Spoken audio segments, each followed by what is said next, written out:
Well, hi, good evening, friends. Really sorry for that. I think this is all what we have learned over the past 12 months now in terms of the remote working and technology related concerns at times which keep cropping up. So I was just telling Jasleen, madam, that, I've done this like maybe in this past 12 months, maybe at least, 100 times, but sometimes it just goes wrong, and you can't get it started. So sorry for that. Great. So, wish you all a very warm welcome. Good evening, friends. As we kick-started, and you can see the brief deck I put up on. What I'll do is over the next about half an hour or so, I will just take you through a broad overview of the asset management industry, what we see in the Indian markets, what we see in global context, structurally, how we are, seeing the growth in this particular segment of industry, and then we'll keep it open and very much engaging discussion for Q&A session.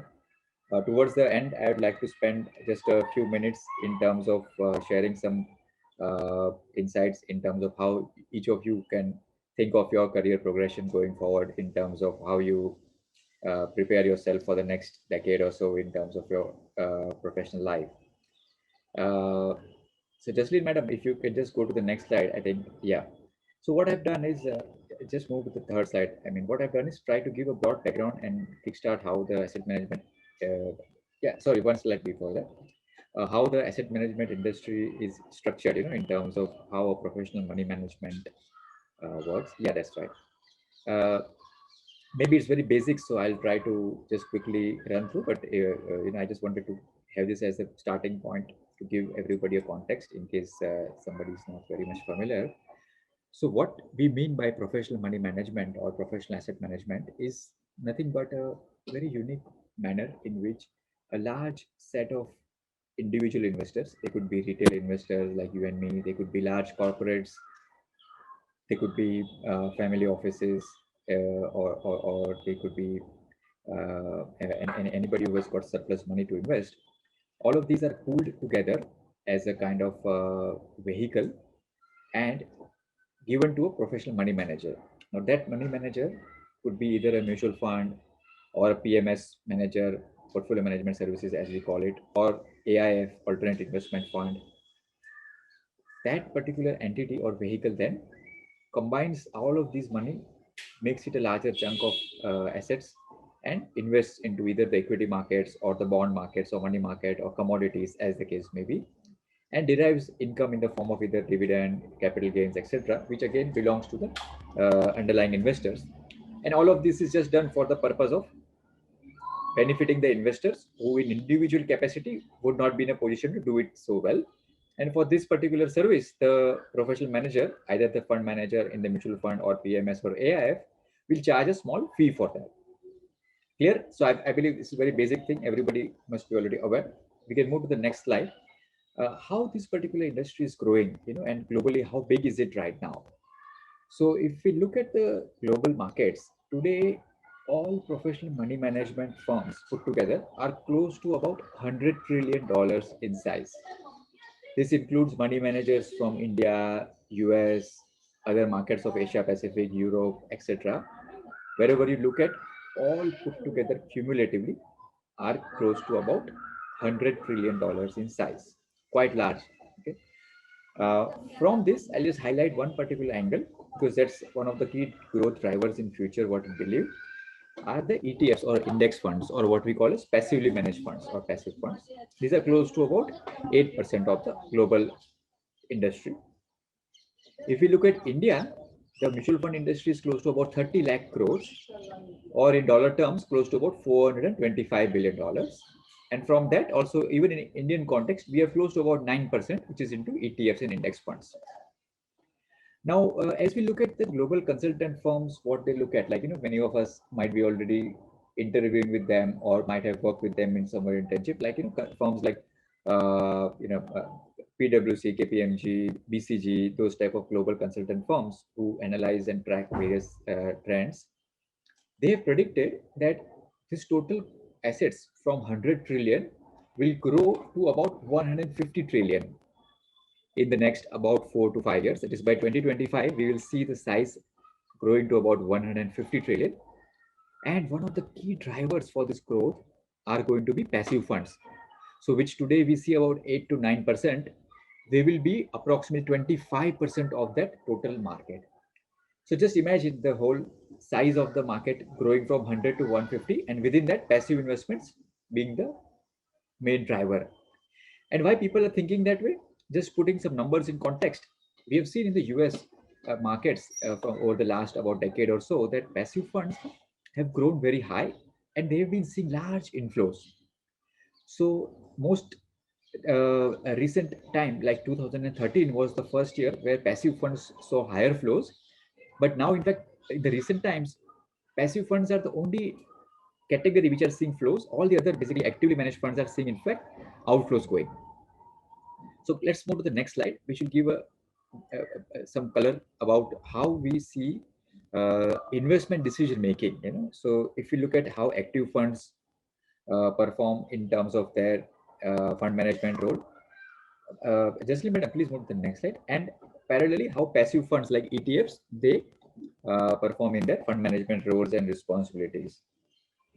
Friends, actually, along the way, I'll keep also highlighting few useful names of some movies to watch or might be some books to read. So first movie I'll start off with is this one. Like many of you will recognize these characters, but this is a very interesting and very useful movie called the Kung Fu Panda. In this, as you might be aware, there are a lot of good learnings also from the perspective of corporate life and the way in which many things we do in our daily routine. One important thing is that this particular movie teaches us about how the uh, uh, panda and his father was there, and they used to talk about this secret ingredient, right? So the father of this panda was this particular bird, and he was a very famous cook, and he used to prepare this very delicious soup, and that was a very famous soup for some unique ingredients that he used to put in it. So now if we look at active investing, what does active fund management do? So the classic form of investing, like many of you must have read this classic book, The Intelligent Investor by Ben Graham, right? Otherwise, I urge you at any point of time you get a chance. I am aware very much it's part of your library as well. Very famous library Flame has, but otherwise very easily available online as well. It gives a classic view of how to take view on some particular business. Optically, you look at first top-down views on some broad theme or sector, then try to select some bottom-up views, meet the company management within that particular theme or sector, and buy that company if you feel it's useful. So the key ingredient over here in active fund management is the research input or the judgment which the analyst and fund manager bring on the table, right? That comes through many forms, based on industry knowledge, research, meeting company management, etc. So this is what, on an ongoing basis, how the active management works, or how fund manager or research analyst goes about their day job. Trying to select the company, trying to put in their secret sauce, their judgment, and building their portfolio.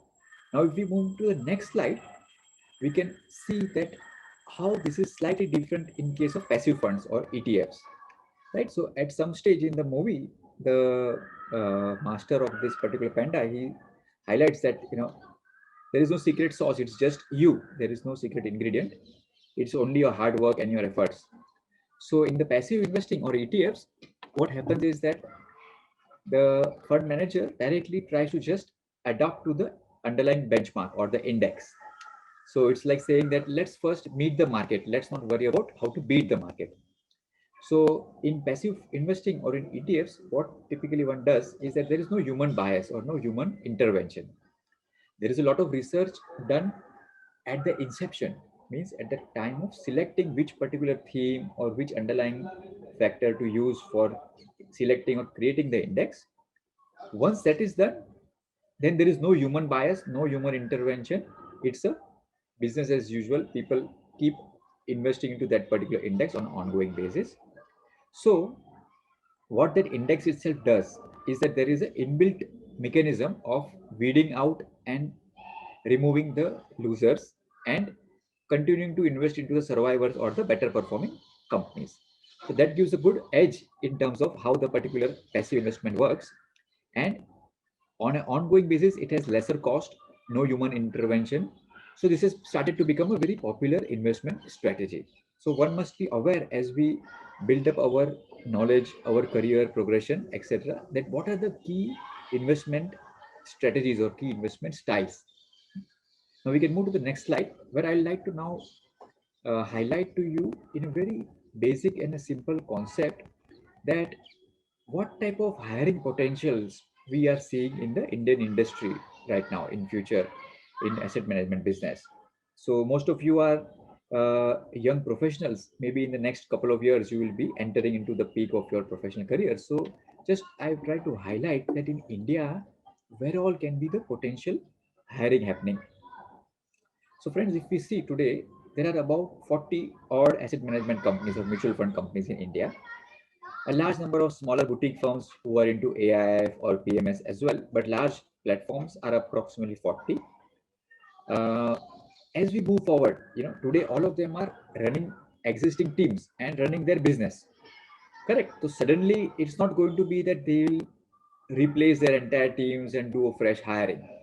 So one has to be aware and careful that when you select your career aspiration, be careful to decide where you can focus, where the hiring trends will be happening in the next few years. Okay, so let's say there are existing players.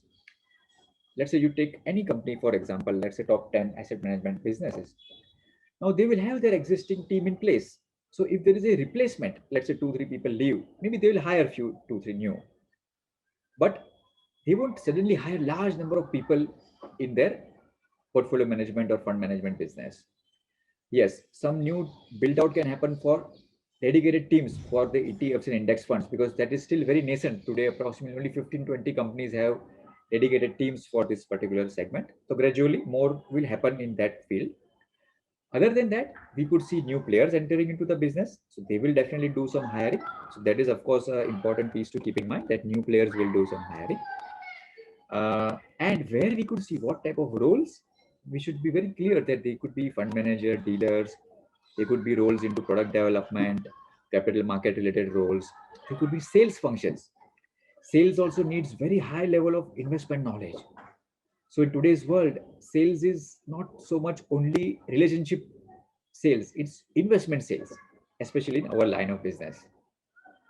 So many high profile, high caliber finance professionals come into sales function as well to be good salespeople in asset management business. There are a lot of support functions also which are very crucial, very important. There are functions which span across fund administration, fund accounting, valuation, risk management, middle office functions. So across these roles, we'll see a lot of hiring happening. Jasleen, madam, please move to the next slide. So now I'll try to highlight what are the competencies which one looks at in fund management roles within the professional industry. So in terms of industry knowledge, yes, definitely you need to have a good grip of capital markets, trading, etc. You need to have a strong technical knowledge also in terms of how asset classes work, what are the key drivers of risk and return of different asset classes. Some of you might be having a more keen interest in equities. Some might be more aware and more keen to develop career into, let's say, bond markets or yields. Some might be interested in commodities. So you need to have a very good grip on what are the micro and macro drivers of each of these asset classes. In terms of soft skills, one should be very clear that they should have a very meticulous approach. They should be having an eye for detail. Nothing should escape their attention, escape the fine print. So we should have a characteristic which is a very methodical, meticulous approach, ensure there's an eye for detail. Artist versus scientist. So in certain money management roles, you need to have some kind of a judgment, some kind of artistic belief or bent of mind. Let's say if you are looking to invest into technology stocks, there could be some areas where you will see some new development in terms of technology. Uh, you need to have some artistic mind to try and foresee that in the next 5, 10 years how this technology will grow. Based on that, how these companies in the sector will grow. Sometimes sitting today if you look at only one area of actual data, you might not be able to see. You have to take some judgment. You have to see big picture. You have to try and identify some future mega trends, and you need an artist mind for that. Some areas you need a scientist mind. Let's say if you are a passive fund manager, let's say you are a risk manager, you need to work with data. You need to be like a scientist. So in certain areas, you need to have very good soft skills of artist as well as scientist. In terms of education, of course, you need a good degree like what you are currently pursuing. Maybe something further later on which you can pursue, like a kind of a professional curriculum like a CFA, or many of you might be coming from a good robust background on commerce. That's also going to be very helpful to you. Some will have technology or engineering background. So these are the key areas how fund manager competencies are decided. Now, if you move to the next slide, Jasleen, madam, please. What are the sources of this hiring? Of course, some of us are going to be freshly placed from campus. So that is the core source for us right now. Just to keep it in mind, futuristic in next couple of years, there could be hiring for mutual fund companies from different areas. So today, if you in your campus placement don't get direct placement into a mutual fund company or a PMS or a AIF, don't think much. Even if you get roles into other areas like into broking firm or index companies, or if within mutual fund or a PMS AIF, you get to work with a fund administration role, risk management, product role, those also can gradually lead to fund management activity in future. Please, you can move to the next slide, Justine, madam. So just as we spoke about, there could be core functions, there could be functions like product development, which need a lot of analytics, a lot of number crunching, which will be very useful. There could be capital market, other functions, broker relationships, supporting the clients with trade execution, etc. So anywhere where you are connected with the capital markets in terms of your day job or your role, those will be very crucial functions. Now, last slide I'll just highlight before I move to the next section is about what other parts of the ecosystem you should be aware of and be working in. Yeah, please move to the next slide. So other than the mutual fund, AIF, PMS, there could be insurance as well. So insurance companies also, though their core activity is underwriting the risk and client servicing, those assets also need professional money management. So there is a lot of fund management roles in insurance as well. There could be into independent research providers. There are a lot of roles in broking firms, which are, as we call it, sell-side analysts. There could be credit analysts. There are credit rating agencies like a CRISIL, ICRA, Moody's, or there are other credit roles which are into private credit analysis. Investor community also. There are large investors like family offices, corporate treasuries, who need finance professionals to manage investments of their own. So it's a larger ecosystem, not just a mutual fund or AIF or PMS as we look at it right now. Uh, let's move to the next slide. Now I'll just quickly summarize the next section and then we'll open for a Q&A. This is a very crucial, important section which I like to cover whenever I'm talking to young professionals like yourselves, friends, is that today, okay, we are learning so much that how to invest in capital markets, what to do in fixed income, bond valuation, equities, commodities, but how to invest for myself? What next for me? What is next 20 years, 10 years going to be for me? How do I take my decisions for my investing my 10 years or my career? So if you move to the next slide, just madam, I've tried to highlight it in a chart in a very good way, and I'll take it with one or two examples of myself. So today, where we are standing, we are thinking of how the world is going to be, let's say in the next 10 years. So we should try to form an opinion on how the world will look like in 2030. Now you'll say, sir, kya baat kar rahe ho, sir? 2030, like, how am I going to make a judgment? Doesn't matter. And it's not going to come in one day or one evening or in one such session which we are doing today, but it's an ongoing thing. You continue talking to various people. I know you get a lot of very renowned professionals from multiple fields of business to come and talk to you. You have a very robust faculty mentors and members like Jasleen madam and many others who guide you, coach you. Try to collate a lot of these things put together and then form an opinion of how the world will look like in 2030. Okay. And that world, you then think what I want to be in that world. I'll tell you what I mean in a little bit more detail with specific example. Uh, Suppose you feel that in 2030, the world of money management, like how we see today, won't exist. Then you will say that maybe today what a fund manager does or research analyst does, maybe that's not going to be relevant for me 10 years later. Suppose today a research analyst, let's say, goes to meet a company management. Suppose just hypothetically you are researching a large auto manufacturer. Okay, what will one of the activity involve? Okay, you will go to the auto manufacturer's plant, you will meet the management, you will see how the production is happening. Let's say you'll spend one full day without even informing the auto manufacturer that I'm standing outside your factory, just counting the number of trucks going in and finished product, finished number of cars, vehicle going out, trying to make a judgment of what you are saying in your meeting, whether it's making sense and you are producing that number of units or not. Do you think, friends, 10 years later, this is what is going to be done? Maybe yes, maybe not. Maybe there will be some geotagging, some mapping of Google equivalent on each of the component of the automobile. You can easily just sitting on your desk in your office, not even want needing to travel to a large manufacturing setup. You can count exactly how many, let's say, steering wheels have gone into the factory, and in a month, how many finished cars are leaving that factory.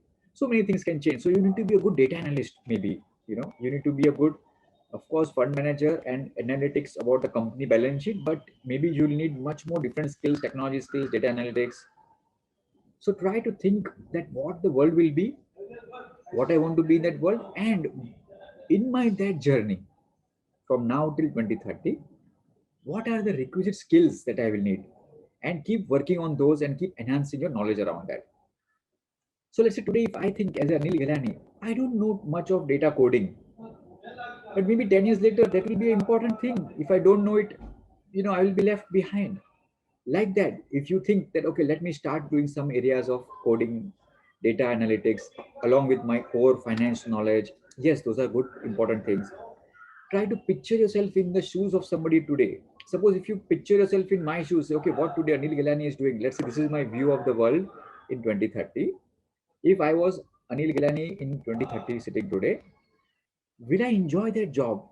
Will it give me job satisfaction? Will I be having a good uh, career? Will I be having a good enjoyment in my career? If yes, you are on the right path. Continue on that path. Continue to acquire the relevant skills and knowledge. If not, look to change your career and fine tune the course correction. What will happen? Okay, so this is very crucial, very important. Maybe later on also in Q&A, we can again come back to this if there is a time. But I urge all of you, of course, this presentation also will be available. If not, take a screenshot of this. Keep thinking of this every couple of weeks. Keep thinking what I want to do in my future progression of the career. Last slide before you conclude and move to Q&A. Now, Justine, madam, please go to the next slide. So what should we do as an individual, finance professional or anybody in any business, or profession? Like I would like to highlight certain things which I do on a regular basis. Sometimes what happens is otherwise people say, "तो boss sir आप ज्ञान देके गए मेरे को क्या करने का मतलब final tangible something you highlight to me." So this is what I do even today in my career, on a daily basis, every day. Sometimes someday you might succeed, someday you may not, but try to learn something new. And that might not be something very fancy. Yo, today I learned how to fly a rocket. अरे boss, ऐसा नहीं बोलता हूँ मैं. Even small thing like today I faced this technology issue. Now, okay, Justine, madam, highlighted, okay, sir, why don't you do one thing? Just log in. I mean, download from your mobile phone. You continue just speaking. I will run this PPT. It could be as small as, okay, what you can do now next time if your Zoom does not work. Just example. Try to find some quiet time every day, whether it's suppose for some people are early morning risers, that is the most efficient. Okay, every morning between 7 to 7:30, I will keep time for myself, my me time, and reflect back. Okay, Anil sir has just mentioned to me that I should look at this chart 2030, what's going to be. Now, if I don't reflect back on that once in every few days, I will forget it. So keep some quiet time for you personally, me time, and think what you are doing, what you are thinking, and why. And then keep documenting it. For some of you, documenting in an Excel sheet works. For some of you, old-fashioned writing in a diary or a notebook works. I have my diary, on my table. Like just right now while talking, I just realized I'll just open. I mean, I have maybe a little bit old fashioned, but I have one diary. I keep noting down my things, thoughts which come to mind every day, once in a week, within that, do some activity, something that stretches behind your current capabilities, always try to do it like that. It could be any small thing, but try to do something. It will make sure your brain works faster and better, and it will keep your brain alert and active. And last thing, friends, always keep in mind, ongoing basis, ask questions. Try to ask questions more often than you give answers.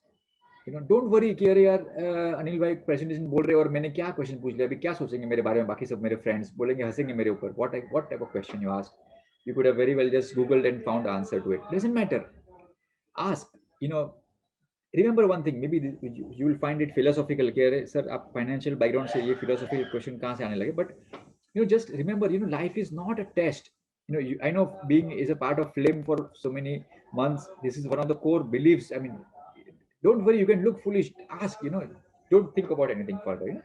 This is very important. I'd like to leave you with this thought, in terms of how you should go about your daily weekly routine. I mean, and ensure you have an ongoing learning, ensure you have a curiosity. Life is not a test. Continue to learning on a daily basis. Yeah. So with that, I would like to, yeah, you can move to the next slide, Jasleen madam, but otherwise I've just concluded. It was just a summary. Sometimes many finance professionals and young professionals ask, can we be in touch? So just next slide. If you go to, I always say, yes, please be in touch. I have highlighted my, this official social media handles. Feel free to be in touch and connect anytime. And now we can open for questions. Jasleen, madam, any thoughts or any feedback, any comments from your side? Very happy to discuss. Yeah, thank you very much, Mr. Gelani ji. So typically, this has been a common question from a lot of students that had come to me. I have no experience Yeah. in the finance industry other than the summer internship that I might have undertaken. So, what are the roles open Mhm. to me? How do I make a career progression in terms of the mutual fund industry or any other roles that are available to me? Sure. Very good point. See, one of the very important thing which I always keep telling people is that career progression within the asset management industry sometimes is very easy. Sometimes it will help you in developing your thoughts and your direction. Not everybody might be actually enjoying fund management activity. Core portfolio management is not, sometimes sitting outside you might think it's very glamorous role and it's very fancy role, but it might not be something which everybody enjoys doing. So let's say there are many other functions, like if we move three, four, or not if we move this slide, that's fine. There are a lot of functions within money management which could be into, let's say, risk management, product development. There are roles which are in accounting and operations, which need very high grade advanced thinking in terms of valuation, in terms of core concepts of bond math, or equity valuation. So maybe those could be the good starting points, and then as opportunity comes up or as chance will increase, you can try to move into different roles which will lead to actual money management roles. See, friends, as I mentioned, you have to be very careful in deciding which roles are available at what point of time, right? So, like I gave you the background. There are about 40 asset management companies. You can do your own research and just identify how many companies. Let's say each company has, let's say, 5 fund managers of equity and 2 fund managers of bond, or 3 fund managers of bond. I mean, you can count on the fingertips how many number of fund managers are needed, right? So it's not that every day new roles or new jobs of fund managers are being created. So start with something else, at least be closer to that role, such that you can get a opportunity to move when the right time is available. If you permit, Jasleen, madam, at this point, I'd like to share my personal example, Sure, sure. which I'm sure our friends can more relate to in a better way. From my perspective, friends, see, I'm a CA first by education, chartered accountant.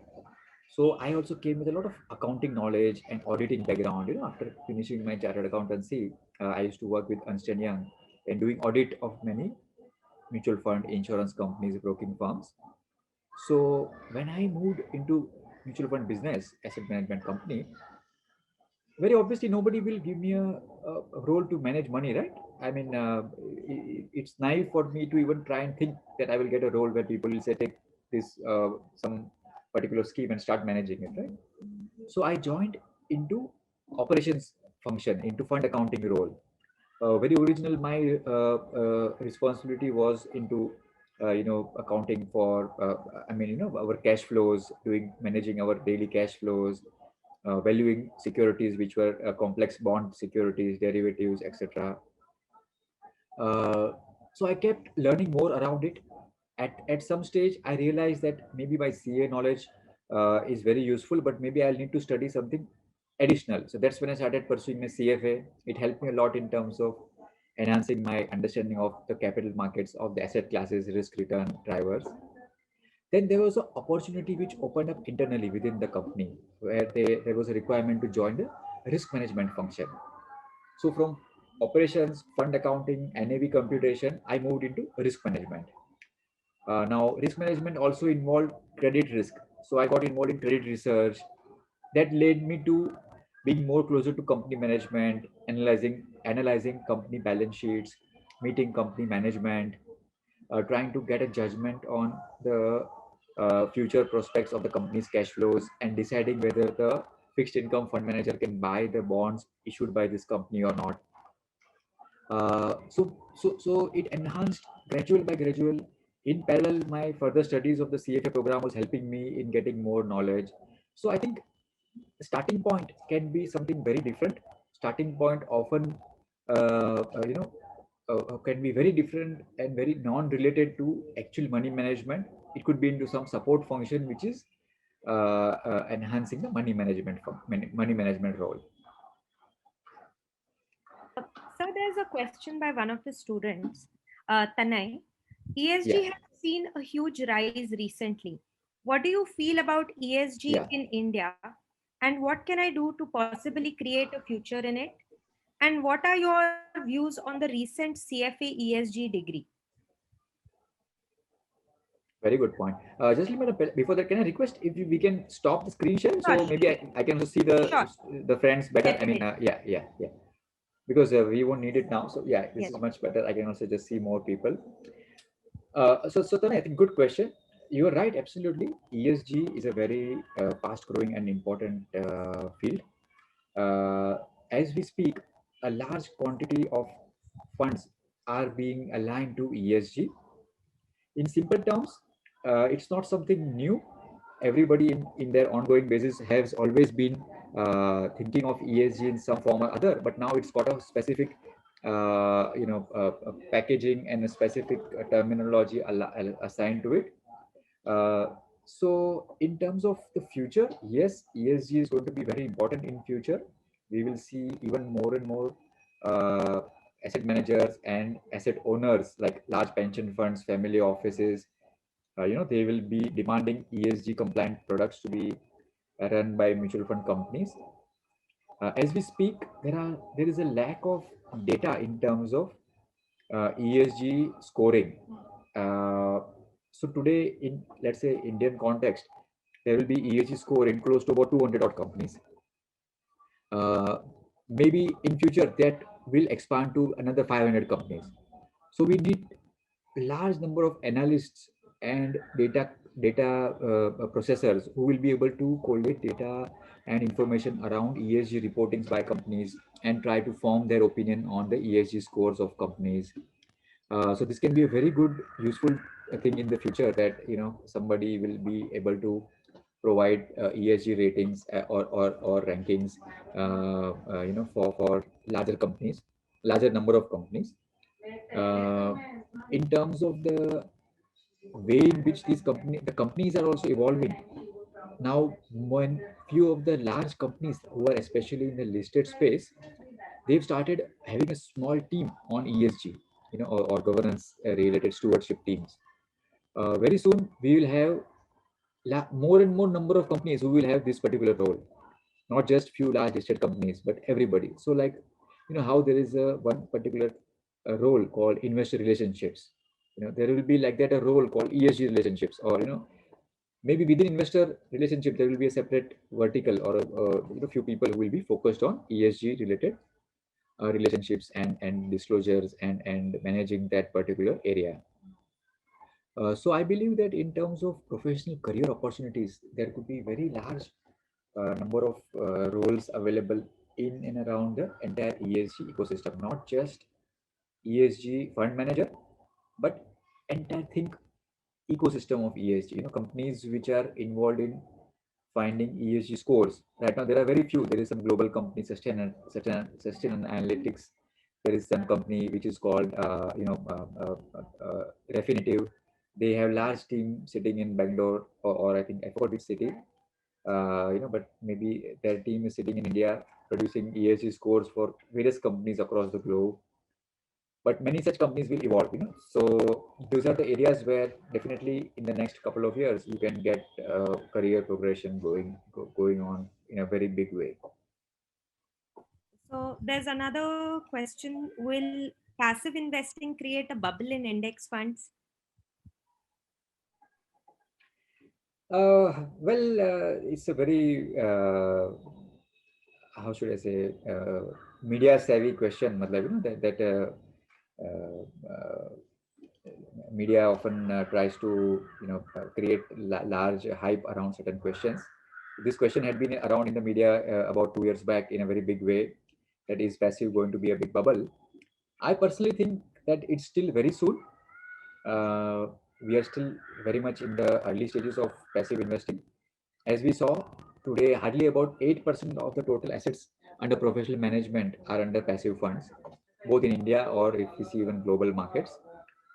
Uh, if we look at the way in which the portfolio of or the entire market is owned, let's say the total equity ownership, and split it between active and passive, we'll see that passive funds are very small fraction of the total equity ownership.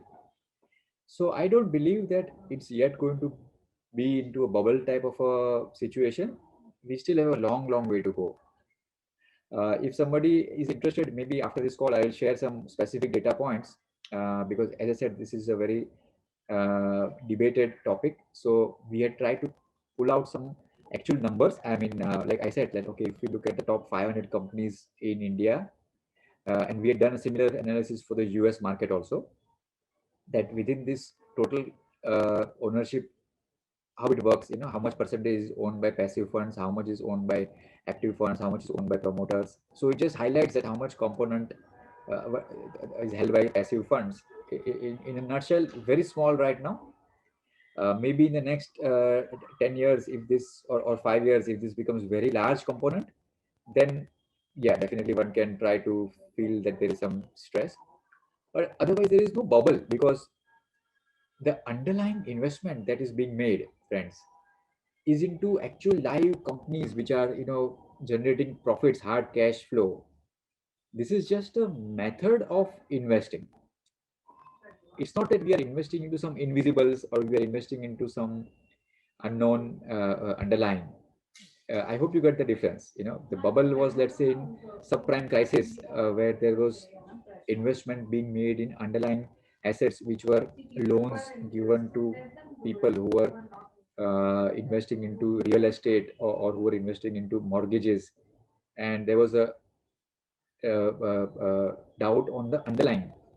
Here, the underlying are large listed companies. You can touch and feel and see and penetrate through the holding of the passive funds into the underlying cash flow of the company. So I don't think that we are still into a bubble situation. But yes, this terminology was made very famous uh, by many people. Very importantly, it was made famous by the one of the very renowned U.S. market specialist who in fact so-called predicted the subprime crisis. And there's a book as well as a movie, The Big Short. If many of you might not have read it or seen this movie, I urge you, whenever you get a chance, you get good learnings from that. You can definitely try to catch that book or the movie. But I don't foresee that in ETFs or index funds at this stage. Are academic qualifications required for individuals having a documented performance and track record? From what I understand, one of the students is already trying to run portfolio performance and trying to document it. So, is academic Okay. qualification of importance, or having a I track understood. I record? understood. I understood. Yeah, Yes. I understood. Sure, sure, sure. See, from a client's perspective, when you go to the client and say that, look, this is what we do, or this is how my track record is, client will always ask that how you generated the track record, who are the people behind it, what are their, what is their pedigree, etc. So it depends client to client. Structurally, it would be very difficult just to sell on the basis of past track record. It's like, I'll give a little bit different example. Let's say somebody is having a let's say trouble with you know your teeth. Let's say you feel that you have a cavity in your tooth, and you want to go and get a cavity filled. All right. Now, close by where I live, in Mumbai, there is a very fancy new clinic which has opened up, and they've got big hoardings that we have been filling cavities since the past 12 months in the lockdown situation, with some very fancy technique, where we will not touch you and we will be operating from far and we'll have a good social distancing maintained. And I've been doing it from the past 12 months, and so many people from your vicinity area have come to my clinic and got the cavity filled. Uh, Now, when I go and ask that gentleman or that office that, okay, madam or sir, tell me something about your team, or who are the people who will be doing this. And it's like, sir, like, there is one particular, like, a team, like, very renowned people. They have been doing it very well since the past 12 months, as we said, sir. But when I ask further, and they say, "Okay, sir, they don't have that MD degree of, like, specializing in dentistry or in restorative uh, uh, uh, you know uh, dental activity." Now, definitely, I'm going to be a little skeptical, right? That okay, though the person or that particular clinic has been successfully operating, and whenever I pass by, there's a huge queue to go inside. But if the person who is doing the treatment is not even a qualified, dentist, I mean, MD or whatever, like the degree is. I'm sorry, I apologize. I don't know exact. Maybe example took wrong example, but I hope you got the context, that then you will not feel comfortable to go and uh, have your treatment done from such a person. Similarly, if there is a large investor, and there is even though there is a track record, but if the person who is running that track record does not have a proper background, or good academics, well, people will be a little skeptical. I mean, I would feel. With But all it due respect to anybody but who it is running depends this, from I client don't to mean to client, right? say that there is no such thing that only people who are having a good fancy degree will do a good job in fund management. I'm not saying that, but it's just a kind of additional thing, like a comfort, as I said, like, okay, you need to have the requisite academic resources as well. Okay.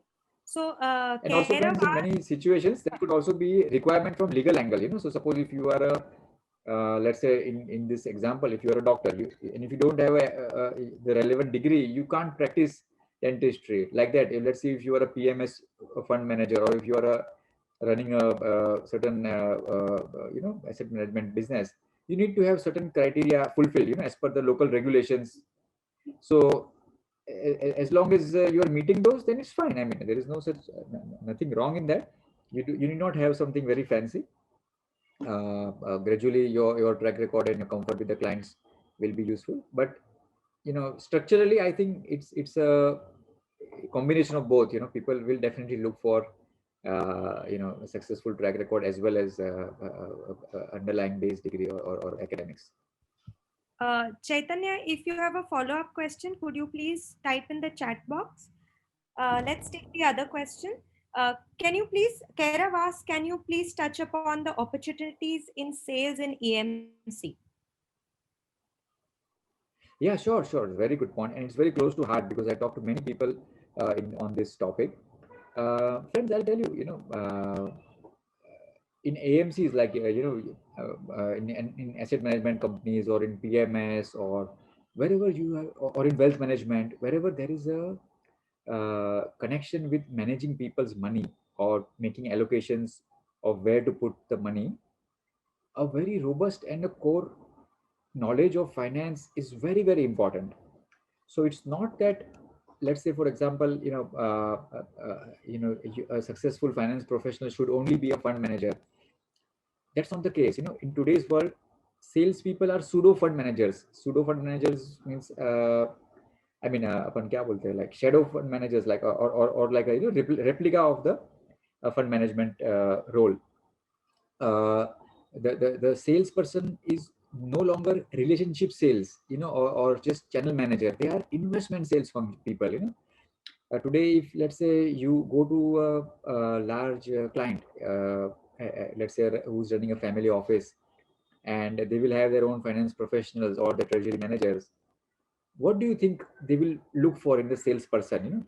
They will not look for a good relationship salesperson कि हाँ भाई ये madam है, ये sir है, मैंने इनको बोला कि तुम 10 बजे आना, तो 10 बजे एग्जैक्ट आ गए, मस्त टाई वाई पहन के, जैकेट पहन के, जो भी है, मतलब and whenever I call, they are available to me. They remember to call me on my birthday and send me a greeting card or send me a cake, or when my child was going for further studies, they helped in finding a best college. All that is relationship sales that anybody will do. Beyond a point, they won't even want such a salesperson. People want today investment salespeople. People want to be able to have meaningful insights available from the salesperson. That will define the success. Hence, friends, I talk about this to many people, especially in the CFA circles. CFA charter holders also, typically speaking, people think that CFA charter holder will only be a fund manager.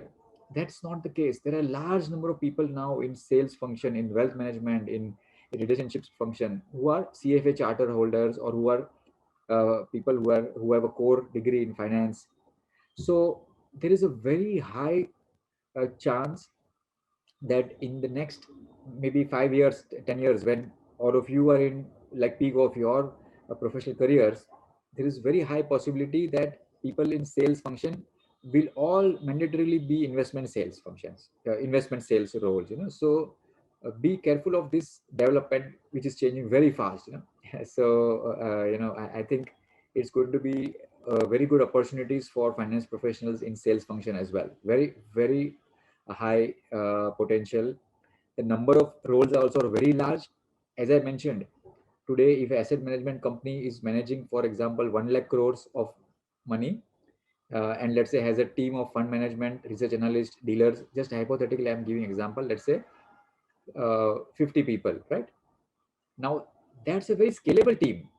From 1 lakh crore, even if they reach 2 lakh crores, the size won't go from 50 team members to 100 team members, right? Fund managers will not suddenly double in size, but sales function will have to increase because there will be larger outreach, more number of cities to be covered, larger number of client touch points or point of sales to be covered. So the quantum and the depth of that role also is going to be much more important going forward. Keep a watch for that, friends. Okay. So there's another question which asks, Professor Bodhanwala is asking, how much time do you think people in the AMC industry spend time on learning and upgrading, and any recommended material, blogs or journals? For a finance professional, I believe that if you don't spend time updating yourself and upskilling yourself, you are going to seriously be in trouble and you will be left out. On my softboard in office, I mean, I haven't worked from that workstation since exactly 1 year now, but in my cabin, I have a very big softboard where there is on the first top corner, there is a photograph of a gentleman riding a bicycle, and he's got gray hair. So, just indicating the age might be about like, maybe 60 years or something. And it's written down that our profession is like a bicycle. Either you keep pedaling, I mean, either you keep moving forward or you will fall down.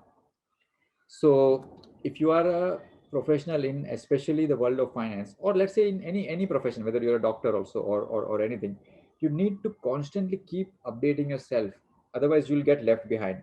And there are many sources, one of the source could be professional events or programs, like for example, Flame does an excellent in Flame Investment Lab, right? So many people who are very senior finance professionals, from my company, from my known circle, have attended that session. I myself, I mean, unfortunately, a year before last, I was registered, could not make it due to some personal commitment. So these are certain courses which people need to keep doing. There are ongoing knowledge sessions which keep happening. So, for example, in our CFA community, sorry, I keep taking example of that world, but because I know Flame also, we are working very closely in many initiatives with CFA Society India. So once a month at least, we keep doing various speaker sessions, where we try to invite people from local as well as global markets and sharing knowledge, learning new areas. So it's a very constant and ongoing area of development which we need to keep thinking, keep learning. uh, Lot of the learning will happen from your self discipline. Otherwise you'll get so tied up and so caught up in your day job, you will not be able to spend time.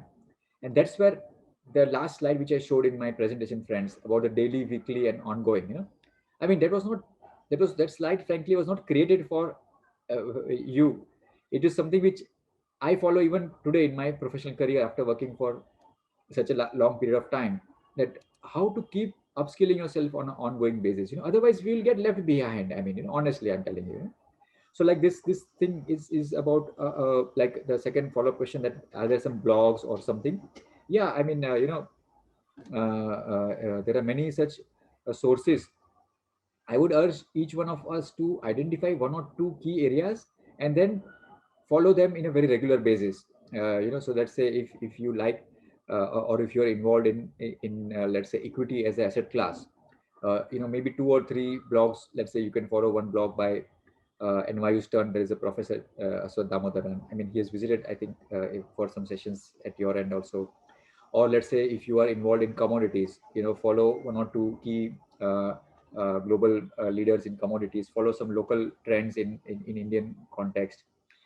So so as to ensure you remain updated and current in your field, and then keep attending these kind of smaller sessions other than your core expertise, so that you can keep thinking of new ideas, or some kind of a new topic which can keep coming into your mind.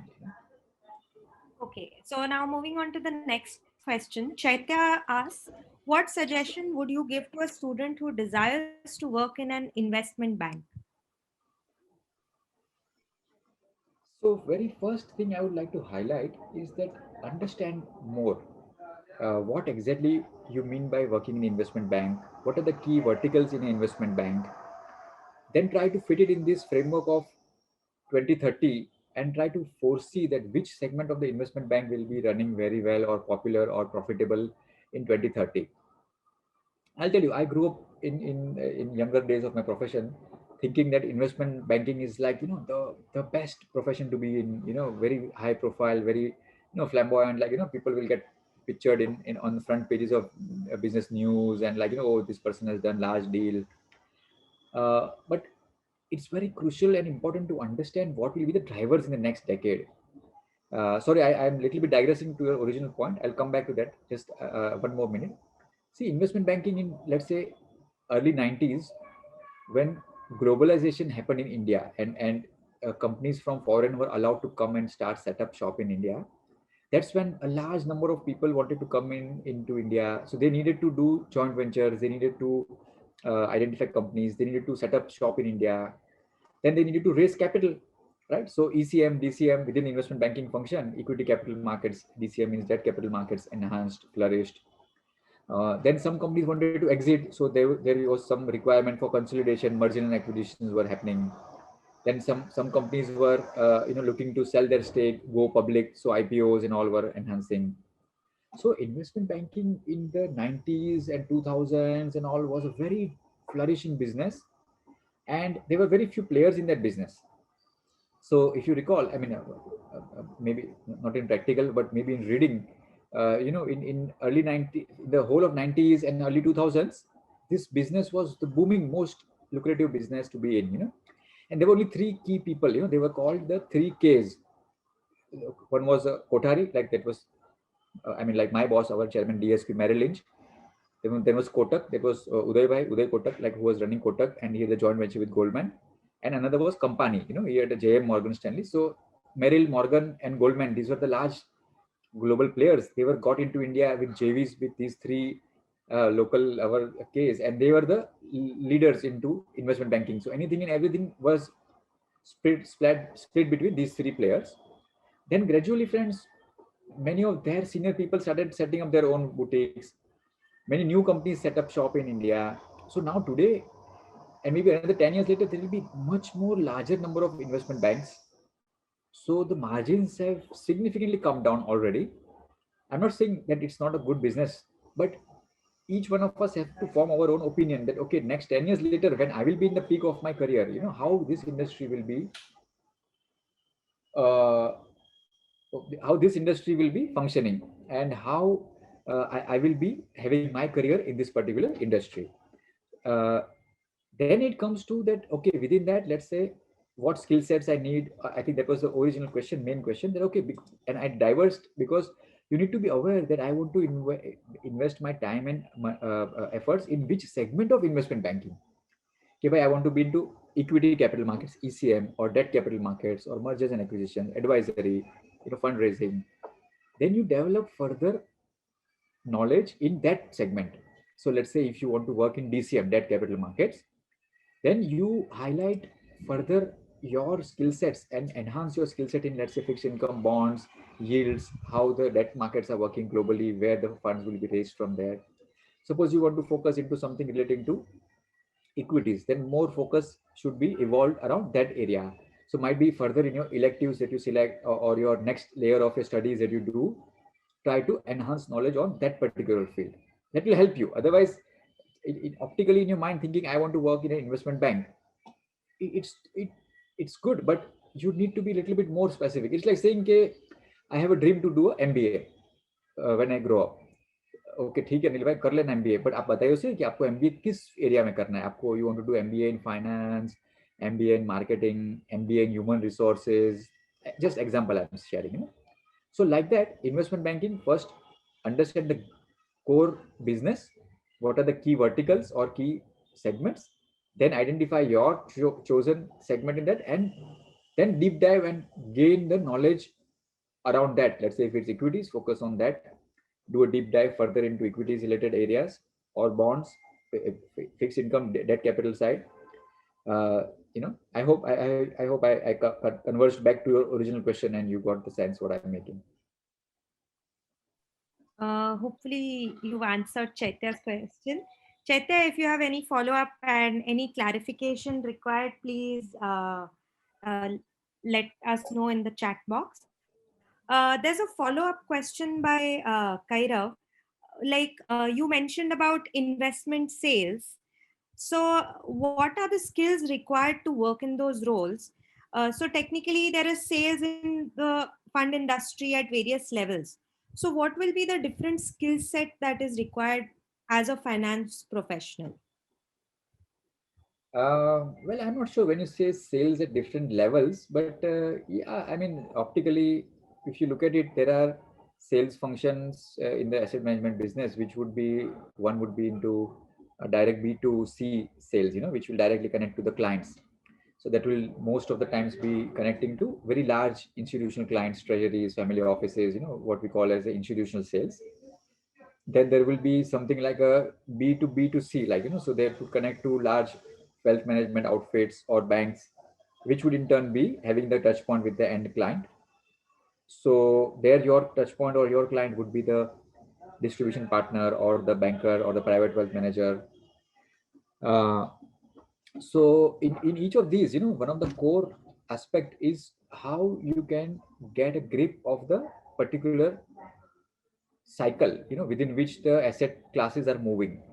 So let's say, for example, current asset cycle is such that there is going to be a large level of capital coming in, right? In the whole of the last 12 months, globally, if we see, not just in India, but even in various other markets, that central banks as well as central governments have been doing large level of monetary and fiscal stimulus, right? So, what is going to happen with all that liquidity? Currently, it was lying into just risk-free assets, just sloshing around in government bonds, etc. Now, in the last few months, it has started chasing risk assets like equities, commodities, etc.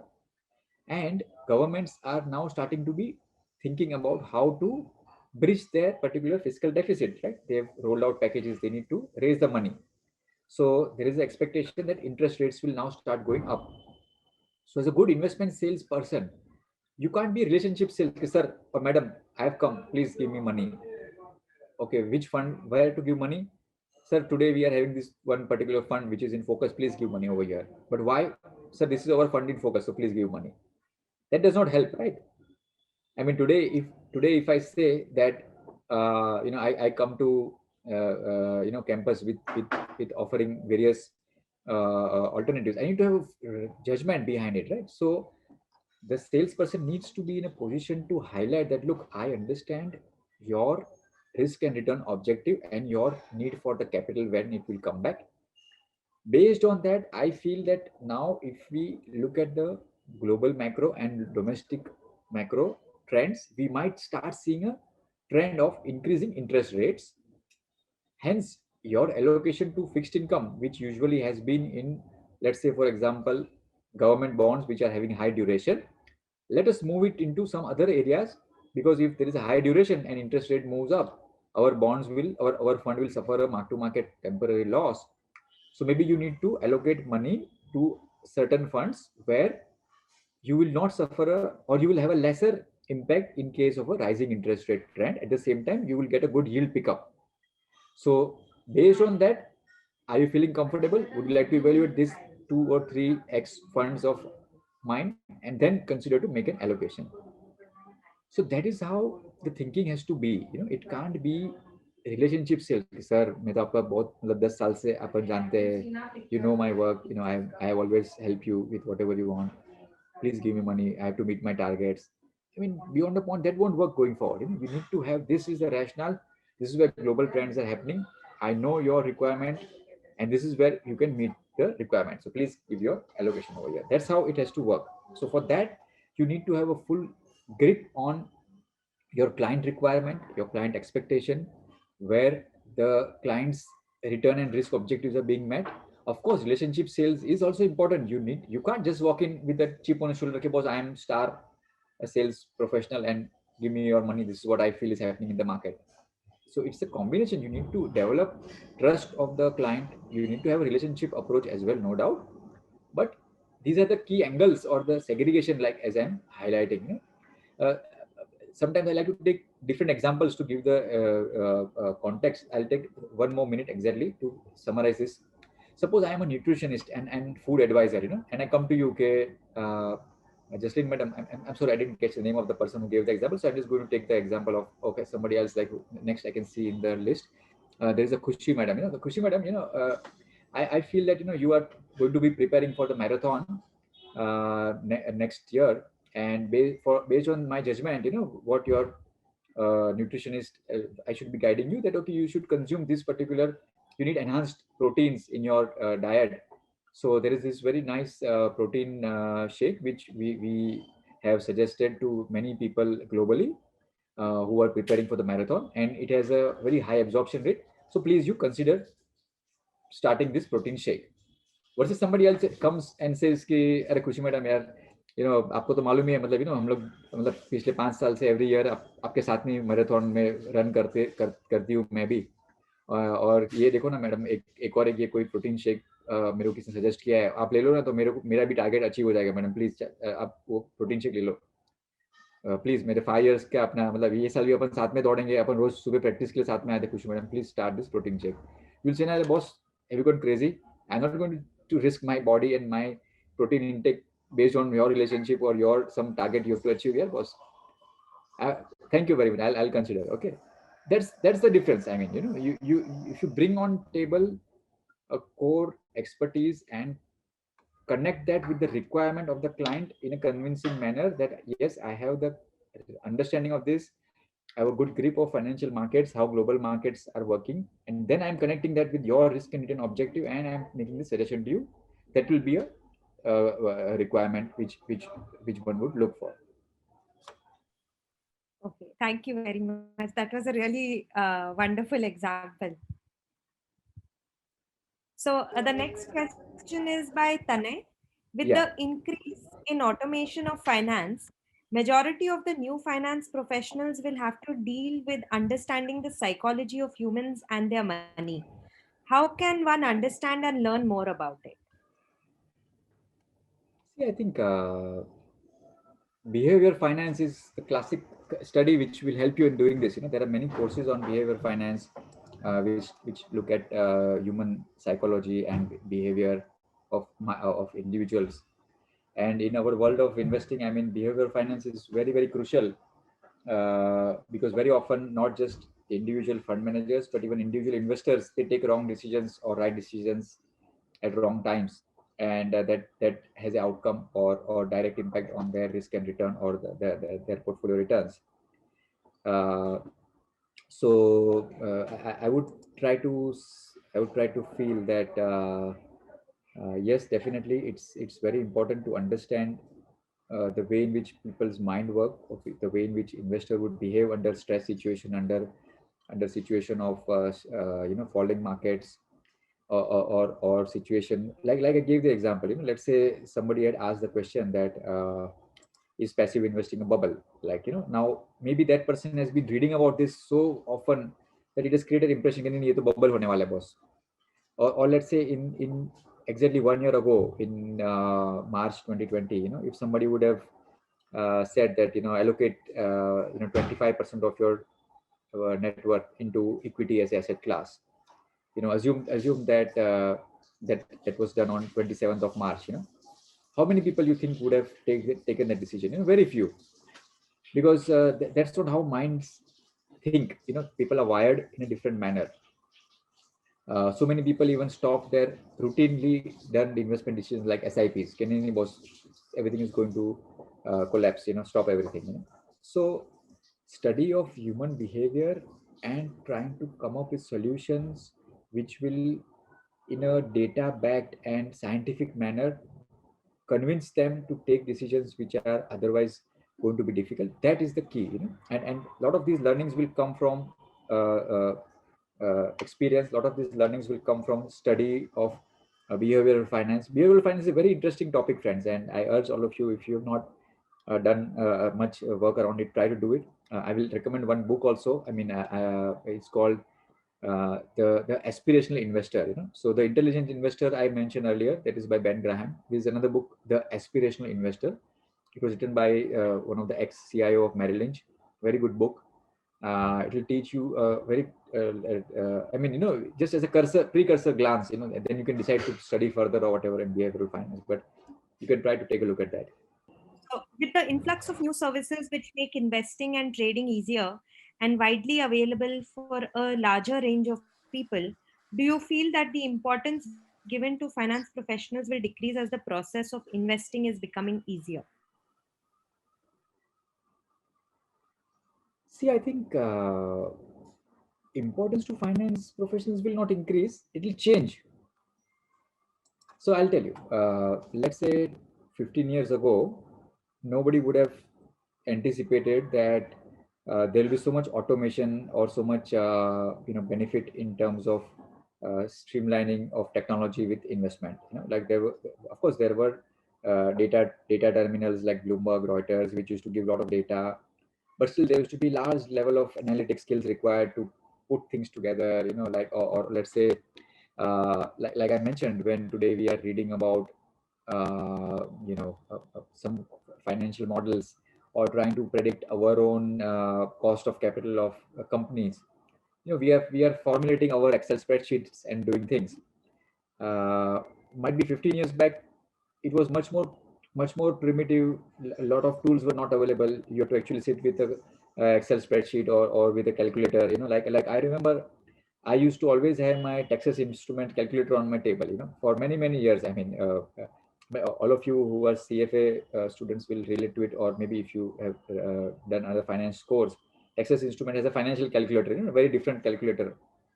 Uh, but now in today's world, I mean, I have the luxury, so I just keep it as a show piece. But other people will laugh, okay, what you're doing with the financial calculator? You have so many other tools.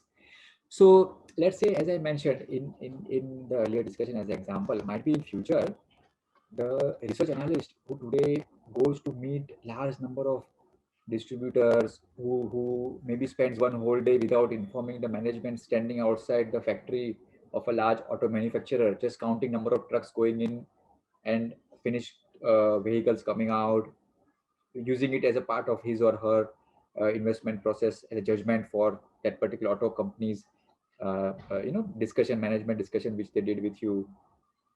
Maybe 10 years later, that might not be required. So might be in my team, I will have, instead of 5 analysts covering auto, I will have maybe only 3, because I don't need to have one auto analyst going to the factory and standing and tracking. But I will need somebody who will be able to do the good data crunching and data mining. Okay, based sitting in my office in Mumbai, I could track how many trucks have moved in or moved out, but somebody will have to make sense of it still. And then based on that, do the judgment of whether to decide to buy that stock or not, right? So the relevance of the financial knowledge and the skill set will remain, but it will keep changing, and one has to keep aligning to that. So what I mentioned earlier, that for me also, let's say today, I don't know much of coding, but I have to learn. So friends, all of you who are trying to do that, and think future, don't learn, or of course you learn, I'm not saying not to learn, but if you learn what is prevalent today, 100% chance it will get outdated by the time you are at the peak of your career. So let's say if you're learning to code in R or Python, right? Everybody today talks of, अरे हाँ मेरे को Python आता है learn करने का sir, उसका कोई फायदा नहीं होगा. 10 years later, when Khushi madam is in the peak of her career, or when Chaitanya is now leading a team of people, Python is like going to be history. So newer language, let's say today Julia is a new thing. Today hardly anybody knows of Julia, Julia.